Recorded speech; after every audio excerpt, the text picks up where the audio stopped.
Mercer County Community College is having our open house.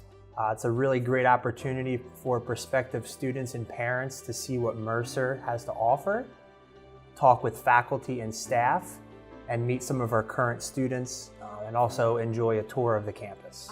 Mercer is having an open house to invite prospective students to become more familiar with our campus and to meet with faculty and staff who will be there representing over 70 different degree programs, over 30 certificate programs. So we'll have some information tables from the different divisions and programs available.